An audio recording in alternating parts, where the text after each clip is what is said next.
really secure this table. It's too strong. Yeah, Too strong, Tyler. Powerful. Too Thor-like. Got that power of Thor. All right, yeah, let's get started. Greetings, everyone, and welcome back to another episode of Great Stories Presents Comic Shop Talk. Yes. I'm back with Tylor Hamel. Yep, I am here. Here you You're are. here.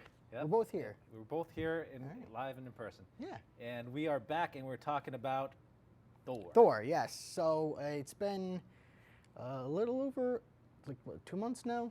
Or is A it little just over a a month month, and a I think. half?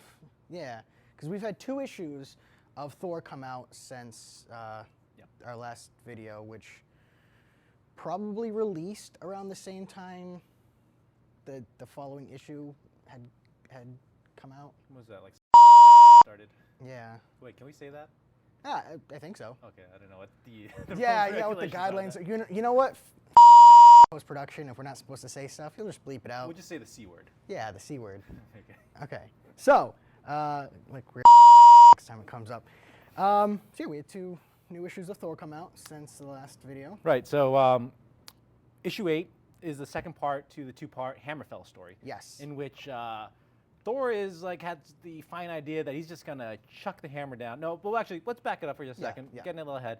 All through the first arc, Thor is wrestling with not only the weight of the crown of being the new king of Asgard. Yep. He's also finding that Mjolnir is getting heavier. He's having a harder and harder time picking it up. It's becoming very difficult for him to wield this hammer, and he gets this idea that maybe it's not just him. Maybe something's wrong with the hammer itself, and so he decides he's going to test this. Yeah, practical experiment. And he's going to see if perhaps someone else has the ability to pick up the hammer. And so if you've seen the last video where we talk about the first part of the Hammerfell arc, at the end of that issue, a man by the name of Adam Aziz picks up Thor's hammer and is transformed with the power of Thor. Now, Adam Aziz clearly not worthy. I mean, No, this guy is absolutely like not. ex-felon. You know? Like spent a lot of time in prison. Yeah. Like he just owns his father's old auto repair business. Good dude. Yeah, like blue collar dude. Yeah, he's trying to just make the rest of his life something, Worthwhile. worth living. Yeah. Trying to make up for all the wrong that he did in his younger years, which is just down to him being ignorant and bullheaded. And so he lives a very simple life. Definitely not someone worthy of the power of Thor, though. And he's able to not only lift the hammer, but he's transformed by the power of Thor. Now, one thing that kind of irked both of us is that when we saw the cover of, we saw a preview of the cover to issue 8, and we were both super psyched. It was like it shows Thor in a diner, a booth. He's eating the sandwich. In the background, we see like Adam Aziz as Thor getting his just butt kicked by a frost giant. Yeah, and I was excited. Now, I understand, especially when it comes to like variant covers, often the cover does not always resemble what actually happens in the book, but usually does to some degree. To some degree, there will be some relationship. There was none There of was this. nothing. There was none of this. There was pretty much zero action in the entire issue. Certainly not with Adam Aziz. Like at first we thought maybe this is an origin story for like a new Thor that's gonna take the hammer and like it's gonna go in a weird way. That didn't happen at all. Nothing at all. He just, by the end of the issue, he just hands the hammer back. He does get a little bit of fun when Thor shows him how to use Mjolnir to fly. Yes. That was nice. That was cute. That was actually, But- I thought it was such a touching scene. So Yeah. after he lands, like, this guy basically says like, oh, when I was in jail, I used to always dream of like, I looked out in the sky and I'd see the birds, always dreamed of like flying like that. Yeah. And he's like, I just always prayed. And like Thor, you can see for the first time probably in the entire series, he looks happy. He smiles. He's like, you know what? That's what prayers are for. Yeah. He's actually fulfilling his duty as a god, and that I think is much more in Thor's wheelhouse than being king. And I really loved that scene. And it was a great little nod to the 9th issue, which is the start of a 6-part series called Prey. So that little insert of that line at the end of that issue, I thought was also a little bit clever. Yes, But- because Thor is kind of telling like, things just kind of seem kind of off, and Aziz basically gives him like this piece of mechanical like wisdom. It's like, Yeah. machines are machines. You can tinker with them, you can try to fix them, but you know, most of the time, sometimes you just got to turn them off and turn it on again, and it'll fix itself. Yep. And it echoes something. So a lot of the issue of the second part of Hammerfell, is just dialogue between Tony and Thor. Tony's furious that like Thor like basically did these shenanigans and put him through the ringer just to test out this theory. And Thor picks up Mjolnir and he's like, dude, I'm taking this back to my lab. I'm running tests. This thing's messed up. You mean, like Tony picks it up. Tony picks it up. Yeah. He's like, I'm taking this back to my lab. Like, if Doom picked this up, can you imagine like what would happen? And Thor's like, nah, bro, I'll give my hammer. Yeah, like you know, I gotta go. I got things I gotta do. Give me back Mjolnir. And Tony, and this is where I thought things were gonna pick up for at least a second. Tony's like, nah, and he just hammers Thor across the face with Mjolnir, just knocking him out. It was this awesome two-page spread, right? He just like slams it was across so the momentous chin. too. It's like, especially because of the spread, you're thinking like, oh, it's about to go let's down. go in. Tony's got Mjolnir. They're gonna get into it. Like this is gonna be a whole thing. And then Thor just gets up and he's like, yeah, like maybe not. Like maybe we don't do that. Yeah, he's like, look. He does this like you may be wielding Mjolnir. I'm still a god. I'm still the god of thunder, and you're just a guy in a tin suit in a thunderstorm. Yeah. So, and then Tony just completely acquiesces. He's like, "Yeah, you're right." And, you know, just it's like I just had to make sure that you're in your right mind. You know, 'cause, like, Tony's like, I understand. Like you're going through, because Tony knows the situation. He's like, I understand you're going through a lot of pressure. You're having a hard time dealing with it. He's like, maybe you should take a vacation. Maybe you just need to get away. And I think at the end of the issue, like between the what Adam says to him. Yeah, what Adam says and what Tony says, Thor thinks, okay, maybe I should get away. And he has this idea to revisit a character that we haven't seen since the Silver Age of Thor. Okay, so this is not something that I'm familiar with. Right. So basically, the 8th issue is just literally a bunch of dialogue that leads up to the introduction of this new arc. I think it was a little bit disappointing. Well, okay, so it definitely was disappointing because the first arc, I think we can agree, was freaking phenomenal. Yes. The Galactus arc was crazy. I think they needed just like a couple issues to breathe, some levity, and knowing what we know, seeing what Thor has seen about his future, about what's coming down the pipe. Yeah. I think we needed like a couple just like of light issues to kind of like step back, breathe, reassess where we are before like things really go like all out crazy, because things go freaking nuts. They go pretty nuts pretty quickly. So getting into this new arc, Prey, we're reintroduced, or for me, introduced for the first time to a character by the name of Dr. Donald Blake. Yes. Now, I came into Thor in my high school years. That's when I really started to get into a lot more comics, and Thor was one of the first comics that I kind of jumped into, starting with, I remember my friend Deanna had a huge thing for Thor because she's all about Norse gods, and I ended up getting her a copy of Odin's Son, or it was a young Thor book I ended up purchasing off of like eBay or something, that I got her for her birthday, and I ended up reading that one and all the other back issues that she had, and I was like, oh, this is awesome. Like, and so that's when I got into Thor, and like also happened to coincide with like the Thor movie coming out and stuff. Sure. And I deep dove into Thor, but I didn't go enough into his backstory to get any information about Donald Blake. So this Donald Blake reference really doesn't fall for you, and man, you youngins. Yeah. No reverence for the history. Well, let me lay down some history on you. So when Thor was first introduced into the Marvel Age in the 1960s during the Silver Age, at the time it was like all the rage. You had to have like an alter ego, right? You couldn't just be gallivanting around as a superhero 24/7. It didn't make sense. At the time, this is unheard of. So they introduced Thor as having an alter ego, this Harvard medical professor who was like, he had I think he was crippled or something. Okay. And with a crack of his cane, he could change to Thor. And then Thor could like revert back to Donald Blake, so that he could like, be a normal guy again. And they would be able to share experiences, and they had knowledge of each other's, experiences. They never told you like where they went or how it actually went. It's like, this is just like, this is happening, this is Thor. So it was almost like he literally becomes Thor. Okay. And it was never explained. And this is a great, another great example of Donny Cates taking this like unforgotten, like almost trivial, unused piece of lore, and then like expanding on it and then building it into something new and absolutely crazy. Okay, so this what happens with this origin in this book. This is completely new. This is not something it's just yeah.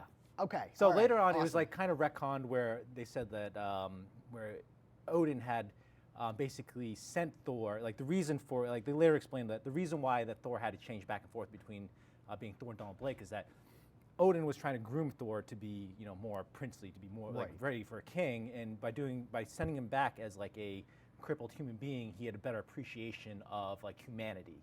So he wanted to do this as like kind of a life lesson for Thor to mature, and that's about as far as they really mined this storyline, right? Because it didn't really make sense. Like they never explained how the transition happened, what happened to one character when the other character was taking place. Is like Hulk where it like goes in his head?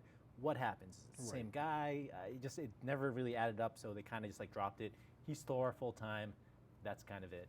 Okay, and so now they brought it back. So when we start this off, we get a little bit of information about, you know, basically that they are each other's shadow, if you will. Right. There's some talk about like the golden eagle, the bird, and the serpent. Yeah.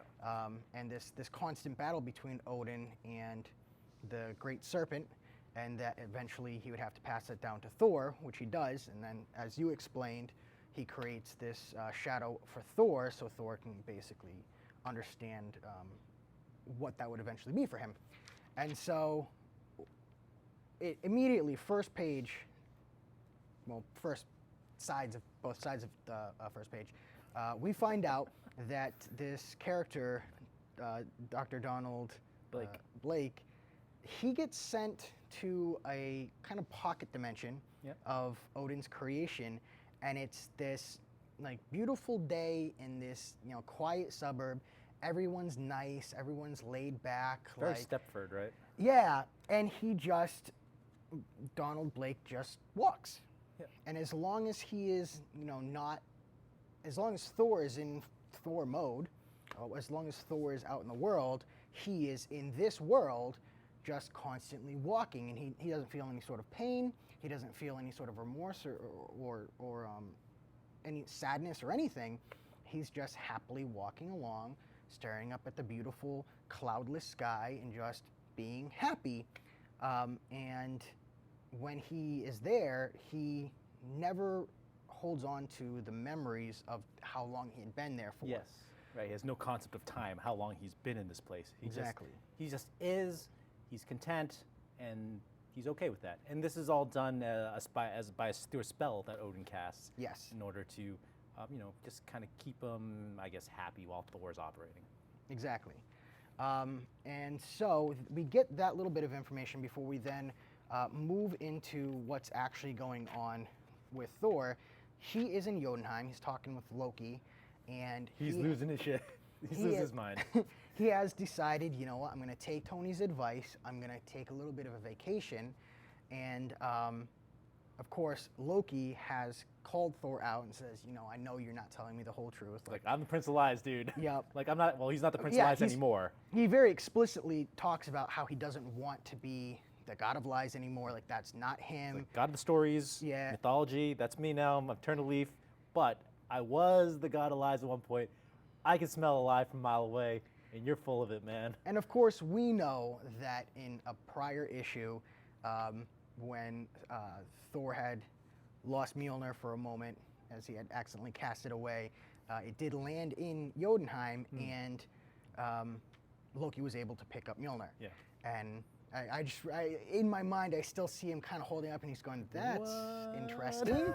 And then it immediately gets, you know, zipped away from him as Thor recalls it. And so he obviously knows that Thor is not being completely honest, and he actually picks up Mjolnir and throws it at Thor, who just gets knocked out with it, and he goes, "Surely you didn't think I didn't know." Right. And so Thor basically admits that he wants to allow Donald Blake to come back into the material world so that he can actually go to where he goes when Donald is here. He goes to this alternate kind of the Elder Sleep, they call it. Yeah. So I think this is more new information. Like, we've never known where like these characters go. So the idea behind the Elder Sleep is that it's another kind of pocket universe where Thor is able to communicate with previous kings, old gods. Basically, Thor wants to know what's going on. He wants to know why it seems that this magic that rules over Mjolnir and potentially the old Asgardian magic that rules over all things has become weakened. Why is it breaking down? And I actually, just to go back to issue 8, there was a couple pages in the beginning where they talk about this codex, this book of kings that contains all the stories, everything that ever has been, everything that ever will be, and that only kings are able to read it. Only true kings. Only true kings. And like, it shows like, actually, it's really funny. They show this bit of like every king like sneaking in to try to read the book. Yeah. But none of them can read it. So here's Thor. He finally has come into a king. He's a true king. He's reading the book, but he's never read it before. So he doesn't realize that certain stories have gotten shorter. Some chapters have been completely erased. Yeah. This book is getting lighter and lighter, as if history and destiny itself is slowly being erased. It's being erased. Yes, this is Asgardian history is like somehow getting erased from existence. And I think Thor, like, even though he's not aware of what's going on with the Codex, he's aware that something There's definitely something wrong. Is like really fundamentally wrong with, whatever magic it is that powers Asgard and then ultimately powers Mjolnir. So he says, Loki, I'm going away to the Elder Sleep. Can you look after Donald Blake when he comes back? The guy's a total pussycat, no problem. Just like keep an eye on the guy so he doesn't get into too much trouble. And he's like, all right, sure. So they change. They switch places, and we're left when the change happens, which is great because the Thor literally he slams Mjolnir handle first down on the ground, and that initiates the change. And which I guess the opposite for that was, when Donald would do the cane, do his cane, and you get this little box at the bottom where Loki's eyes are just wide, like, what has happened, what has transpired was not something he expected at all. But we don't get to see it. We actually, I believe at this point, we're sent now back to where Donald Blake goes. So, and what's really, and I love, we had a guest artist for Hammerfell. It was Nick Cooter, who did the 2 issues for Hammerfell. We have Nick Kleinback, who was the artist that did the Galactus art. And I think his artwork has been just so good on this Thor run. Yes, absolutely. And like, it just really shines here. Thor is like ripped to the world, and like something's gone wrong. So all of the previous gods, they turn their backs. He doesn't go to the Elder Sleep. They are kind of like ashamed almost of like what Thor's about to see, because they know what's going to happen. They've read the book. Yep. They know that something messed up happened. Thor shows up in Donald Blake's happy world, and it is just completely razed. It is in full ruin, and what is presumed, they allude to this and what it's talking about, but they don't outwardly say that, Donald Blake woke up to the fact that he has been walking these streets pretty much endlessly anytime that he wasn't in our reality and Thor was in the Elder Sleep. Somehow the spell that Odin cast to make him unaware of like his situation has worn off. The spell's broken. Just as other Asgardian magic has broken down, so has this spell. So Thor hasn't been Donald Blake in decades. And he's been thinking this whole time Donald Blake is just like, blissfully unaware of what's going on and just wandering around his utopia. But in reality, Donald Blake has been entrapped in this world, aware of what's going on and being like, where am I? Where's Thor? What's going on? Get me out of here. And I love the artwork because the paneling is done exactly the way that we see it in the beginning of Donald Blake walking through this like happy, sunshiny, idyllic neighborhood. And then this time Thor's walking through it and it's just chaos and death. Everything is just destroyed. Now, part of the way that this world is formed is it's buried deep within the roots of the world tree. And another part of the ancient lore within the mythology of the Norse mythology is that intertwined in the roots of the world tree is also the world serpent. Yes, this eternal, and he's part of that eternal battle that's constantly being waged. And so very clearly based on this last page here, the world's serpent is able to move into this pocket dimension and kind of coexist because they're in the same vicinity. And the serpent is actually dead. He's dead, and the sun's been completely blacked out. So this whole world has been utterly destroyed by a slowly maddening Donald Blake, to the point where he has even successfully killed the world's serpent. Yes. In his rage at the fact that he is imprisoned here. And now he has been released through Thor's attempt to go into the Elder Sleep, and he is what Loki has seen appear in front of him, but it's not this nice, like run-of-the-mill doctor. He's not the clean-cut, guy that we see in the opening. He kind of looks like, I don't know, like a crazy homeless man. He reminds me of what Thor would be if he was a rogue class. Because he's in these tattered, He's still got the beard. Yeah, he's got the full beard. His hair's all crazy, but he's in these tattered black clothes with like an actual rope as like his belt. Yeah. He's got a staff in one hand, or his cane. His cane, yeah. And he's got a scalpel in the other, and like he's dripping with blood. He's got blood all in his like big blonde beard. Got the crazy eyes going. And immediately, him and Loki go at it. There's a little bit of dialogue between them. Because Loki's still a god. He's like, look, man, you're crippled. You're a doctor. Just chill out for a second. But clearly, something has happened to Donald Blake during his time going insane. Somewhere along the way, he's gained powers. Yeah, because he takes it to Loki. He immediately there's a short 2-page combat between the two of them, and he just bests Loki in every kind of way, completely utterly defeats him, as this dialogue's going back and forth about how he is not Thor. He really has never been. He realizes this now, that he's been imprisoned, and Loki's just trying to get him to calm down. He's just like, no, like, I will not have it. Like, I'm never gonna be Thor again. I will never, like, I'm coming after the gods. And the very last thing that he does, very last panel, he takes his cane and he snaps it over his knee. And since his cane is how he released Thor, effectively trapping Thor. Thor is now trapped in the sunshiny world of Donald Blake, and Donald Blake's crazy rogue character is now free in the world and presumably has a very strong vendetta against the gods of Asgard. Yeah, he's clearly been done wrong. Like, they kind of basically threw this guy in the hole and like forgot about him. Yeah. Like, you can see how that would drive someone crazy. Which is kind of like a meta commentary too, because Marvel basically relocated him to his, world of darkness, like kind of forgot about him. Like, hey, no one, time. Yeah.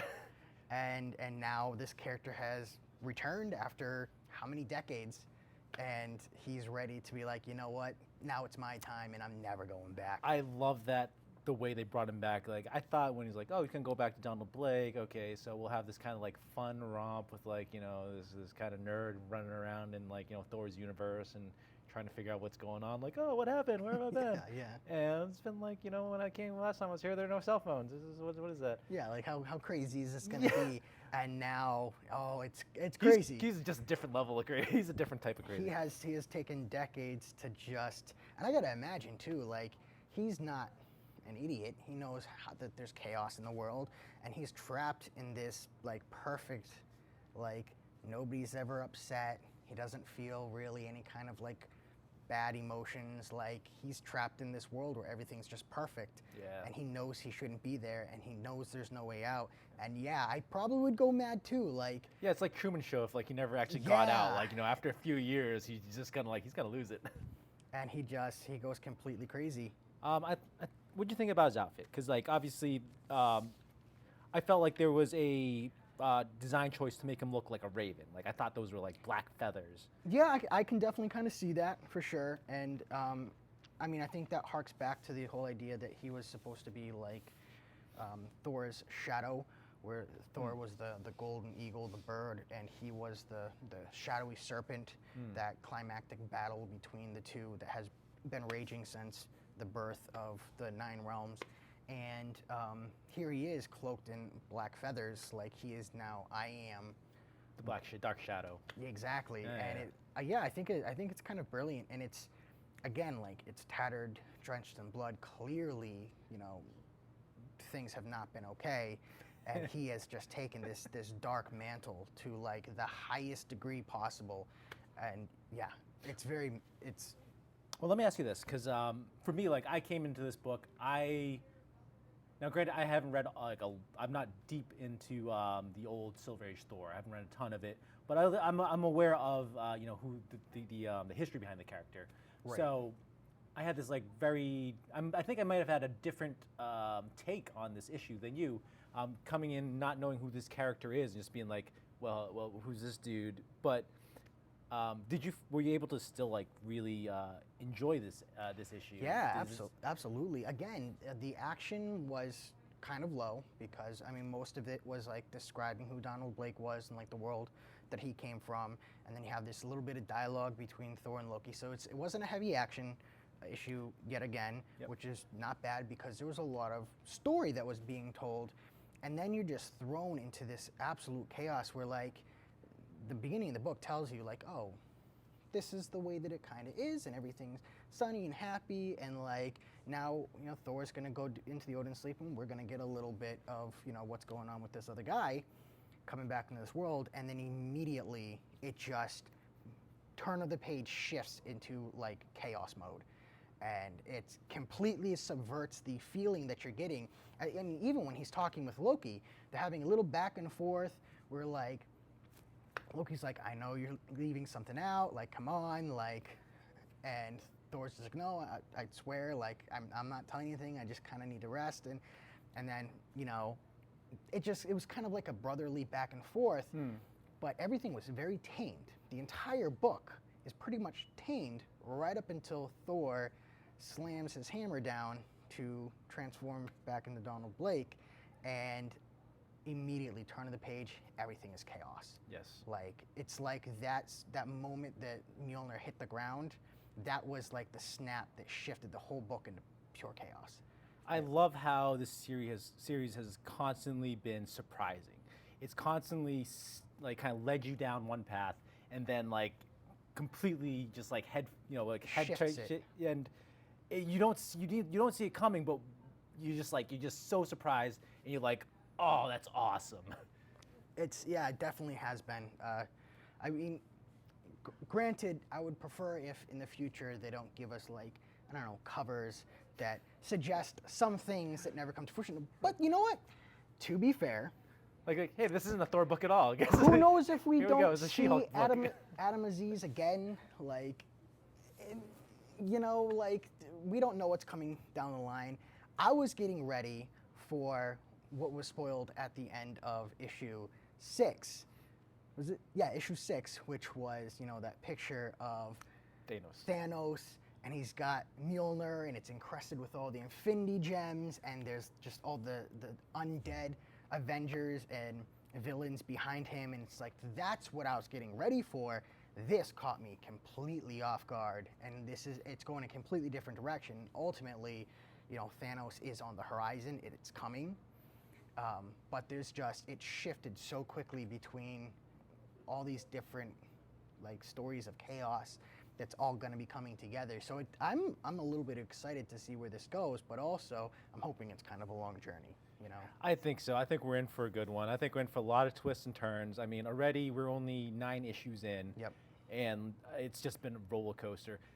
We had those 2 issues of Hammerfell, which like I said, I think that was just like, you gotta take a step back. You can't just constantly be insanity issue after issue. And even this issue, like you said, wasn't action-packed. It was a lot of just like storytelling, backstory, build-up. But like when he turns it on, like it's fully on. You turn the page and that's it. Like all that peace, gone immediately. Just like for Thor, he immediately drops in this world and he's like, this is not what I expected. And even the old gods are like, oh no, oh, this is not good. Oh man, this part. and Loki, of course, immediately, same page, Thor slams down that hammer, Loki's eyes light up and he's like, something's wrong here, and immediately into chaos. And I think going back to that panel, like there's so much great paneling, pacing done in Nick Klein's artwork. The pacing of this issue is phenomenal. That sequence of Thor walking through, this is the raised neighborhood, leading up to that splash of the Elder Dragon, lying dead in the middle of the neighborhood with the blacked out sun. Dude, that was like, it took my breath away. And even here, so you get to the way that it's paneled, again, as Thor comes to this now darkened world of Donald Blake, it uses the same style of paneling as when everything was peaceful and good. And then you get to Thor seeing Donald Blake for the first time and realizing... Loki seeing it. Loki realizing something is definitely wrong. Loki gets prepared for a battle, and like immediately the paneling changes. There are no hard straight lines. It's all jagged and broken, and it just, even the paneling itself spells absolute chaos. Yes, like hey, the book man, itself we just destroyed your expectations. Is starting to fall apart at the seams, and it's like, it's I'm definitely, somehow these issues just constantly get me excited for the next one. And we have a teaser for the next issue. You have an image of Donald, and he is standing there in his dark clothes. Still looking crazy hobo. Yeah, he's got his scalpel in his hand, and it seems to be a trail of like blood that is just skirting off of it. And there are pages fluttered everywhere of older renditions of Thor, like I think I see Beta Ray Bill there, Frog Thor, and they all have X's, red X's over their faces, and then you have here in front of Donald Blake, almost like he's walking towards it, this picture of current Thor, and there's no X over it yet. And he looks like he's trapped somewhere and like trying to get out. Screaming, like he's scared, and it almost, to me, what this cover spells to me is that we're about to see Donald go on a killing spree of all the other versions of Thor that we have seen throughout the years. And maybe this is going back to that idea of like the history somehow being destroyed. Talking about a character like Donald Blake, who obviously exists in some kind of like mystical realm. We're not quite sure, he's obviously, mythologic in his nature, being created as a spell, by Odin. Yeah, he is literally like a copy of Thor that is his own shadow that was created by Odin. So this is not a person that was just picked out of... He exists in he's some different type of entity. He's not human. He has these supernatural like origins. Is he able to do something like go back in time? Is he able to destroy history? Is this the reason why that codex was getting longer? Is he somehow connected to Mjolnir, going haywire? Yeah. So I'm definitely excited to see what happens. We are halfway through November now. Actually, I think we're exactly halfway through November as of today, the 15th. Yep. So we should get. Did we just get another issue, or do we have an issue coming out? I think this issue came out not last week, probably the week before. So we'll definitely get one issue, and I'm assuming we want to continue talking about it. Yes, absolutely. Yeah. I mean, as long as we can. As long as our 3 or 4 viewers also want to. I'm one of them, so. Yeah. But yeah, you're the thumbs down. I don't like that bald guy. He seems like a real jerk. He's always ragging on DC. Oh, that's good, because next week we're also talking about Justice League. So. Oh, okay. Well, I don't think I'm going to be able to make that one, unfortunately.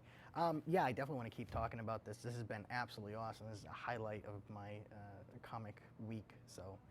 Me too. I'm totally on board. I'm loving that we have a chance to like do a deeper delve into a series that I'm really digging. So yeah, if you guys are digging it, come back next month, and we'll be reviewing the next 1 or 2 issues of the Prey story arc. Yep. Dude, it's awesome. Check it out if you haven't yet. If you need to, go back, read it in trades, get it digital, but please. Yeah, it's definitely worth reading. Read this Thor run. It is awesome. For sure. So for Tyler and myself, thank you for watching, and we'll see you next time.